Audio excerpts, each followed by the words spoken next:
Are you ready to tackle your next real estate adventure? Whether you're hunting for your first home or diving into big league land acquisitions, Array Real Estate is in your corner. At Array Real Estate, they are not just a real estate team, they are your agents for life. Array Real Estate's mission? To help you crush your real estate goals one deal at a time. Array Real Estate's roots run deep in the heart of the Pacific Northwest as proud alumni of the University of Idaho. With offices in Coeur d'Alene and Seattle, the team is here to give you a legendary real estate experience. Your success isn't just a goal, it's their top priority. Everything from cozy homes to land development to commercial spaces, Array Real Estate has you covered. They are all about making your real estate dreams come true with a dash of Vandal pride. Ready to make a move? Visit ArrayRealEstate.com and join the fun on Instagram at ArrayRE. Let Array Real Estate turn your dreams into wins. Array Real Estate, your go-to team for all things real estate and proud sponsors of Vandals Weekly. Array Real Estate will make real estate magic with you.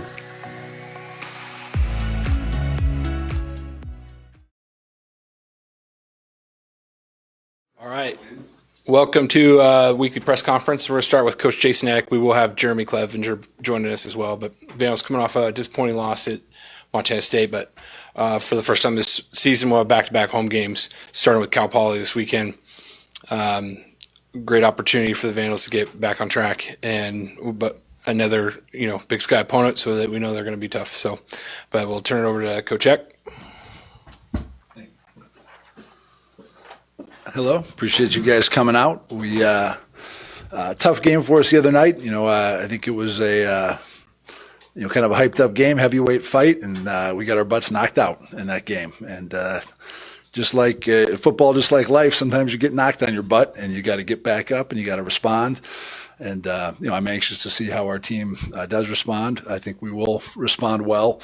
Again, we have to get better. I think this just tells us where we're at. We're not as good as we want to be yet, and doesn't mean that we're this way forever. We're guaranteed 6 more weeks in the season when you include the bye week, and we got to make sure we're getting better every week. Again, you look at the 3 teams that we've lost to. They've all been on the road against teams who are ranked in the top 6 in whatever division they play in. And those teams are combined, I think, to be 20-1 right now. So, that just tells us we're not quite there yet. We're not one of those, top 6 teams right now, but we got to get back to work and improve this week. And Cal Poly, has struggled at times. They had a good win a couple weeks ago at Northern Colorado that impressed me. Last week they had a tough game, but even though I think we're probably the favorite in this game, there's a lot of underdogs that won last week in this league, so we can't just roll our hats out and think this is going to be a easy game. You look at Sac State losing at home to Eastern Washington, or Weber State losing at home to Northern Colorado. We got to be ready to go and have a great week to practice to get ready for this team. So open up for questions. Can you just kind of run down your quarterback situation? Who's expected to play? Yeah, Nick's going to be out for a while.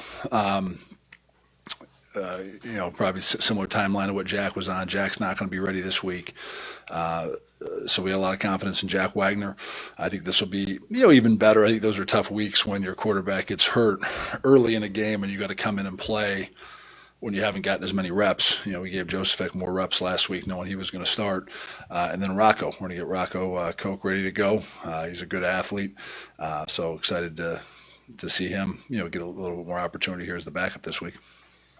I know coaches always want their teams to be able to respond to adversity, but it seems like this year you guys just can't escape the injury bug, not just the quarterbacks too. Is it hard for the guys to keep things in perspective when it just seems like another one of their teammates is going down? Well, it's all it's all life lessons, and it's all everything's relative. I saw, I forget what team he was on, maybe North Carolina just had a player who died of cancer. So the adversity we're dealing with some injuries, could be a lot worse and other things. So it's good opportunities. It's opportunities for other guys to step up, and this is what life's all about. You don't control what happens. You just gotta control your response and how you go from there. So I think we'll have guys ready to step up and excited to rally around it. Where are you guys at running back as well? I know Eli went out there. Nate didn't play. Yep. Day got some run there at the end of the game, looked really good. Just where you guys at there? Yeah, I thought Day did a great job. He was our offensive player of the game. I thought he came in and really did a nice job there. Art had a few nice runs, just got to clean up his ball security. So we're optimistic about Eli that we'll have him this week. I don't, we probably wouldn't practice today if we had practice, but I think we still has a chance. I think he's probably got a better chance than Nate of getting back for this week. But Art Williams, hopefully we'll get him, ready to go with more reps. Day.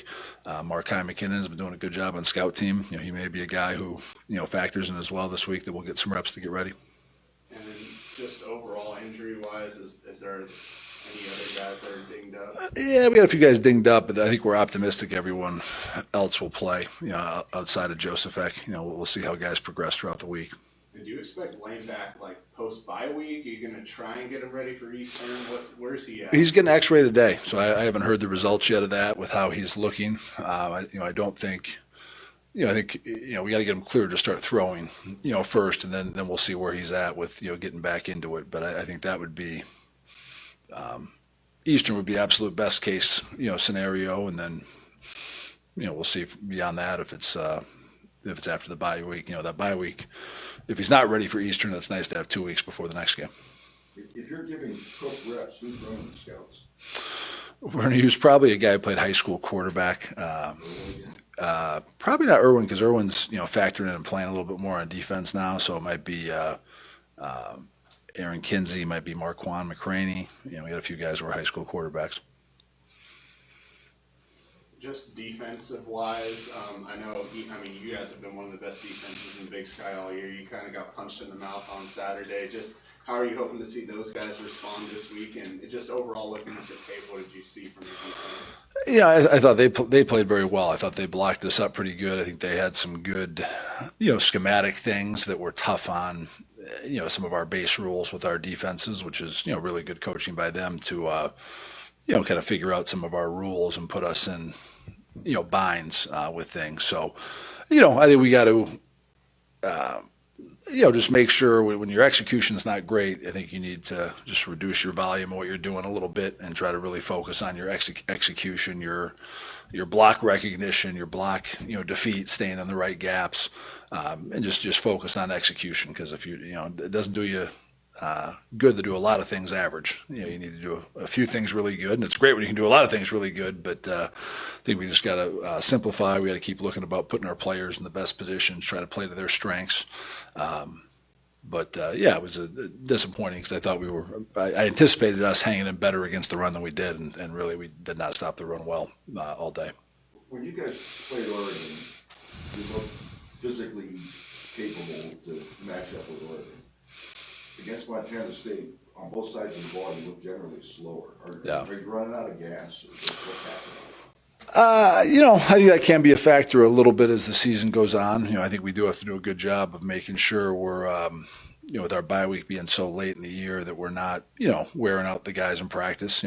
Certainly we're not as, healthy or as fresh as we were in that game, early in the season. But also credit to them. I really thought they played their best football. I thought they elevated their game, based on what they had shown on film, and that's a credit to them. And I think we got to keep making sure we're playing enough guys, keeping guys, fresh, having guys, step up. I think those were not, you don't want to be in that situation, but I think it ended up being some valuable, reps for some of our second and third string guys at the end of that game, to play in that game and atmosphere. And there were some positives. I thought it was good that our two defense held them on the fourth down late in the game, and then the offense, with about half starters and half reserves, went down and, scored at the end of the game. So that was, some promising things for some of the young guys at the end. Did playing those two games in the heat at Abilene and Davis, are you still getting over that? Or? I don't know if we're still. I think it's just all an accumulation of an effect. We've had 3 straight road games where we've gotten back about 2:30 or 3 in the morning after the game, which that just probably sets you behind on your whole recovery. And you can't. TV sets a lot of those game times, or if it's not TV, they choose when to have them, so that's tough. And then we played a lot of good. Good opponents, playing 5 straight ranked teams and things. So, I don't think we're where you'd love to be at this time of the year, freshness or, health-wise, but, there's no use feeling sorry for yourself because, don't tell people your problems. Half of them don't care and the other half are glad you have them. So And Bertram's eligible to play this week. he is, because that was in the first half, so he'll be back and fully there. That left us pretty thin at Sam. Ethan Beard had sprained an ankle last week in practice, so we ended up with Ryder Bordner, who's really our fourth string Sam, kind of became the second Sam down the stretch. And it was good for him to get some reps and things in there, but hopefully we'll get Ethan back this week. When you look at Cal Poly, a program that's trying to build upon something, are you able to pick out an identity that they're trying to establish, and does that make it easier to scheme for them? Yeah, I think they've had injury things too. I mean, they're starting quarterbacks out. I think they've really played three different quarterbacks a lot this year. Bo Kelly started last week. He started against us last year. I think if he's healthy, they want to play Jaden Jones, number 11, but I think he had a concussion 2 weeks ago and didn't play last week, so I don't know if he's back. And then I think number 17, Richie Watts, really does a good job with their run game. When he's in there, they definitely want to use more quarterback run game, so we got to be ready for that. They've really their first two conference games against Idaho State and Northern Colorado, they really showed a commitment to running the ball a lot more and a lot better than they did earlier in the year. I think trying to, emphasize physicality and things like that, and that worked out really well. Northern Colorado on the road getting that win. I think last week they got down by a lot, which kind of took them out of that. They had to throw more than they want to, but I think they want to run the ball. I think they'll see that we did not do a great job stopping the run last week, and I think probably, borrow a few things from Montana State, try to emulate what they did and run the ball. Defensively, they have some multiplicity. I think 14 Ponder is a really good player. He played really well against us last year, had a couple sacks against us. And they're doing a good job moving him around. They'll play, where he's lined up as a defensive end with his hand down, but then they'll also, stand him up, drop him into coverage some, come off the edge, standing up. They'll also kind of move him around, put him over the guard and do some things. So they're, I think they've evolved a little bit from when we played them last year, but, they're doing a good job and competing on both sides of the ball. Cash One Pawn has the most extensive inventory of any pawn shop in western Montana. Whether you're in the market for firearms, power tools, bows, video game consoles, or sunglasses, Cash One Pawn has the best deals around. And now Cash One Pawn gives you the ability to shop online from anywhere. Make CashOnePawn.com part of your shopping habits. Also make sure to download the Cash One Pawn app.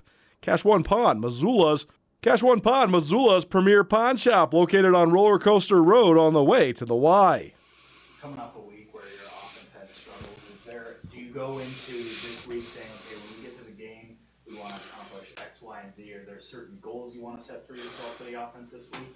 Yeah, I think we need to run the ball, more effectively than we did, last week, because that, put us in a lot of third and longer type situations. And then we got to continue to try to be more efficient in our passing game. I think find some easy throws for Jack. Get the ball out of his hands quickly. Not as many deeper drops.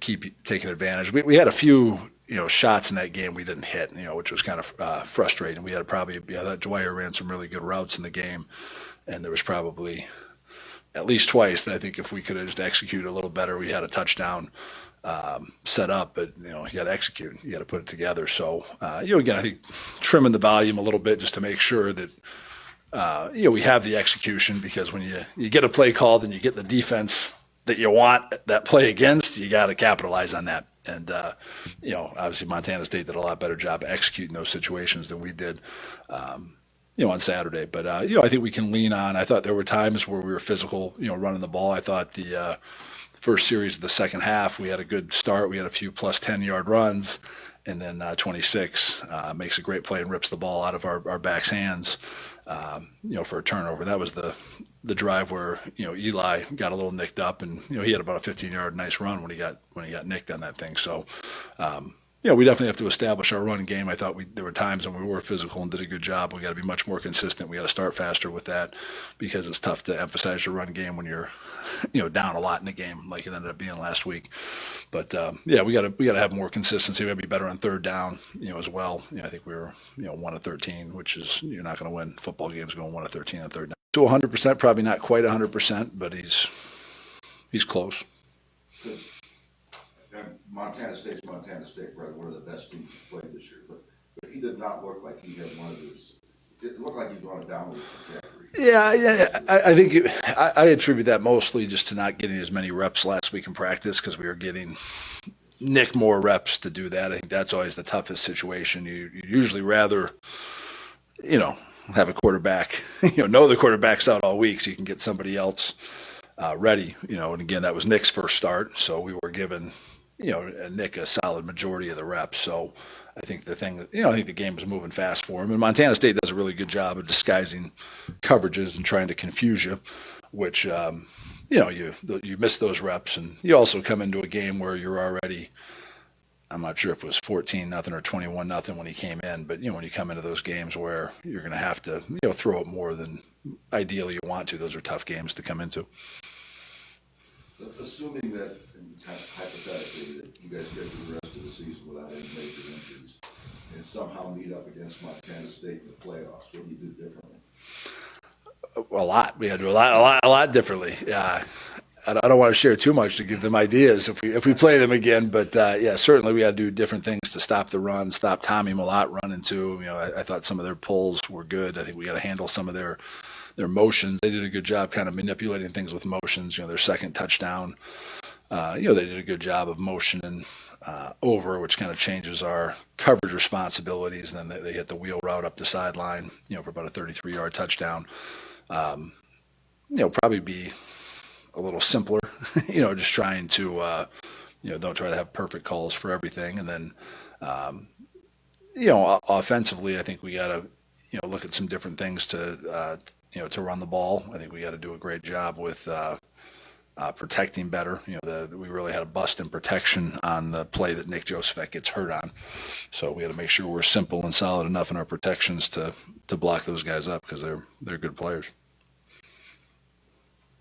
When you talk about going from this streak of so many teams that were ranked really highly in their rankings, going to a team that's, like I said, trying to rebuild, when you talk about not overlooking a team, is that a tangible thing? Is there certain things or messages you're trying to give to the team, or is it more like understood? Yeah, we'll talk about just some of the teams. I'm sure Weber State overlooked Northern Colorado coming in with a 18 game losing streak, and again, this team doesn't have an 18-game losing streak. I mean, they beat two people this year, and they've won on the road. They won on the road in the Big Sky this year. So I think that would probably have been more of a challenge coming off of a win, overlooking them than that. I think our guys are hungry, and they're not proud that game is on ESPN2. People all over, as people watch that game probably are thinking, how did this team win 4 games? But I'm not as worried. I think we'll, respond and want to play much better and play the way we're capable of. Because again, we came out of that game feeling like we, did not play anywhere near our best. The play where Joseph got hurt in the NFL, that would probably be a personal foul. Should the rule? I'll push you out on the limb here. Should the rule be changed in college to be a personal foul? I don't know.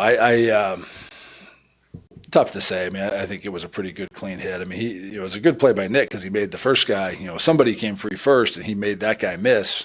And then the other guy, showed up and just happened to, landed on him perfectly. So he landed on his shoulder. So I don't think so. I think that's just football and bad luck. Going off Austin's question, you guys haven't lost 2 games in a row since the Indiana game, your first year here. Just what makes this team so good at bouncing back? Well, I think, we're not going to lose our confidence. Like I said, the 3 teams we've lost to are combined 20-1. So it's not like we've lost to a bad team. So, we're going to retain our confidence that when we, do things right, and we play hard and we execute, we do everyone, all 11 guys are doing their job, we're going to have success. We just got to consistently do that, and that's no matter who goes in. The standard doesn't dip if we have a backup go in. So we got a resilient bunch. Again, I think we'll respond well and practice well this week. And we got to do a good job as coaches keeping the guys fresh and not getting worn down, especially these next 2 weeks till we get to the bye week, so that we can play faster on Saturday night or Saturday afternoon this week. Randy, you got a question?